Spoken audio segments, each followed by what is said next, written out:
Peoples party के रहनुमा एतजाज़ अहसन ने कहा कि अरशद शरीफ के कत्ल और इमरान खान पर हमले की साजिश के इल्ज़ाम के बाद नवाज शरीफ के लिए मुल्क वापस आना मुश्किल हो चुका है। माहिर कानून एतराज़ अहसन ने लाहौर हाई कोर्ट के बाहर मीडिया से गुफ्तगू करते हुए कहा कि नवाज शरीफ पर लंदन से बैठकर साजिश करने का इल्ज़ाम लगा। साजिश के तहत अरशद शरीफ को कत्ल फिर इमरान खान पर गोली मारी गई। लंदन पुलिस नवाज शरीफ पर अरशद शरीफ के कत्ल और इमरान खान पर हमले में मुलव्वस होने के इल्ज़ाम को संजीदगी से देख रही है।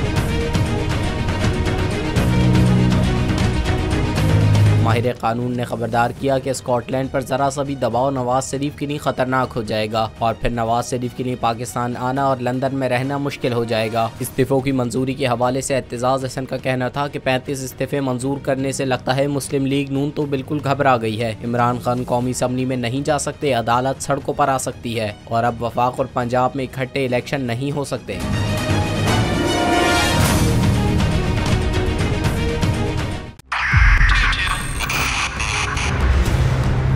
2022 बहुत सारे तोहफे भी देखे गया पाकिस्तान की आवाम को। पाकिस्तान की आवाम को एक तोहफा ये दिया कि आवाम को पता चल गया कि पाकिस्तान का मीडिया क्या है। साल 2022 में सबसे ज्यादा देखे जाने वाला चैनल बोल्ड न्यूज रहा नंबर 1। हमने बहुत सारे शोज और ट्रांसमिशंस की, पूरा साल मुसलसल जदोजहद में निकल गया कि ये वोट ऑफ कॉन्फिडेंस के पीछे कौन लोग थे। तोड़े रेटिंग के सभी रिकॉर्ड। सोशल मीडिया पर भी सबसे ज्यादा तेजी से 2.4 बिलियन व्यूज का संगे मील अबूर किया। एंकर्स को भी आवाम में सबसे ज्यादा मकबूलियत मिली और सोशल मीडिया पर भी बोल रहा सब पर भारी।